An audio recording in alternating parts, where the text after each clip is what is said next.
on, the XC1 Pro will be off and rolling at this Limestone 100 GNCC.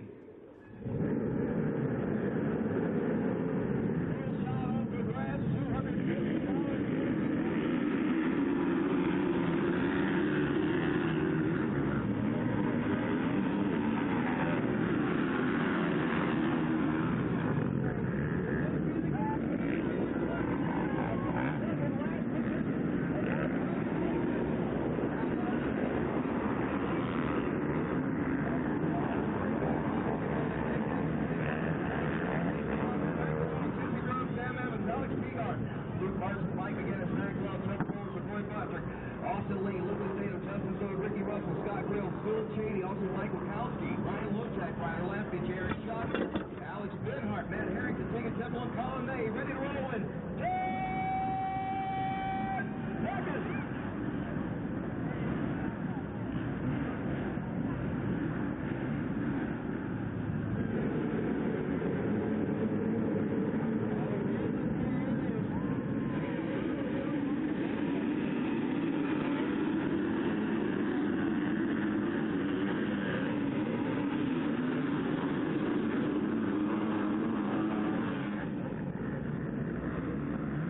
Yeah, he was fourth when we saw him at the finish line, and by the time they made it to the pro pits about an eighth of a mile later, he was up to third. He'd put the pass on Grant Baylor. So Caleb's on the charge here early.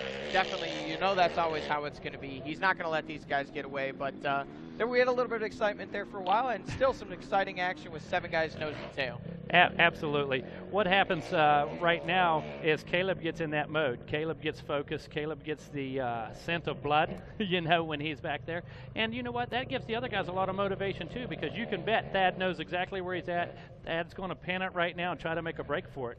Well, you know, with Thad being out front, it's a great time to talk about what we've seen is the evolution of Thad Duvall. As we see our top guys in XC2 working their way through, we've seen, looks like Ricky Russell. I did see Nick Davis in there. There's Jason Thomas. Looks like 1, 2, 3, 4, 5, 6, 7, 8, 9 of the top XC2 guys pretty much nose to tail there. So we're seeing that in both the XC1, XC2. I think we can attribute that. What a great opportunity from our sponsors there at AMSO, a way to get everybody involved in the day's activities. Hey, Johnny, let's take a look right now at our XC2 standings as they came through.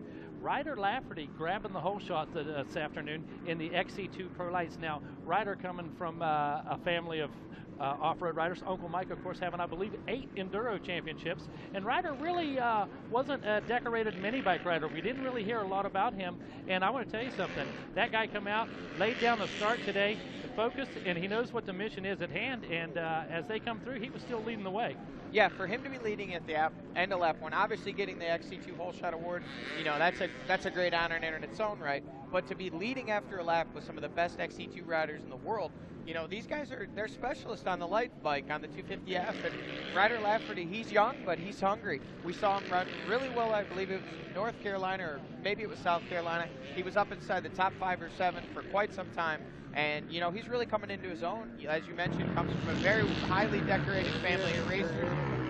But, you know, I wouldn't be surprised. That's one thing with those Baylor boys. It's just amazing how hard they pour it on near the end of a race. It seems like that third hour, they just get stronger and stronger and stronger. Incredible racers. I've had the opportunity to watch those guys and follow them because they were the main competitors of a lot of the guys I worked with as a youngster, whether it was Thad or whether it was Lane. And let me tell you, the Baylors, they do their homework, they come prepared, they're in shape. And let me tell you what they do. They ride their motorcycles, Johnny. That's what those guys do. They ride their bikes, and that's what they live for. And the proof is in the pudding every Sunday when the flag drops. Well, you know, here's one thing that the proof is in the pudding. Stu Baylor's teammate, that appears to be, let's wait to make sure, yep, Trevor Bollinger has taken over the lead in XC2. So this just gets wilder and wilder. It looks like Nick Davis in second, Craig DeLong in third, Jason Thomas in fourth as they work their way through at the 7-mile marker. And here comes the rest. Can't tell exactly who that was. That appears to be Corey Buttrick there in 7th. So these guys, again, as we mentioned, just nose to tail, pushing each other hard here early. And, you know, it seems like, I could be wrong, but we're going to have to check our overall. Those guys are pretty close to leaders. And we might see an XC2 rider break their way into the top 5 or 6 overall here. You know, there's been talk about that for a long time. Can it happen? Is it going to happen? When will it happen? And when you take a look at the pace these guys are carrying right now and you start figuring some time, hey, today could be the day, Johnny. We had 4 guys separated by less than 8 seconds right there. So you're talking about 2, 3, maybe a 4-second gap between 4 guys, but it might be 1 second between this guy, 3 seconds between this guy. So you know, we got a race going on. As we look at our overall at the end of lap 1, it was actually Ryder Lafferty who wasn't leading that XC2 class. He was 9th overall, and if you look at the elapsed time, he was only about, I believe that's 1 second out of 6th overall. So, and actually only, yeah. That's exactly what you're looking at, Johnny. Yeah, he was just a few seconds out of the top, looks like out of a top 5 position. So as these XC2 guys stay hard on the gas, unless these XC1 guys start pushing things, we might see some XC2 riders work their way not only in the top 5 overall, but possibly into the top 3. And obviously, Matt, we've seen that before with Grant Baylor. We've seen it before with Thad Duvall back in his XC2 days. But it's exciting to see here possibly in 2015, at least early, these guys are pushing one heck of a pace, and, you know, we might see them work their way even further up in the overall standings. You know, we saw a little more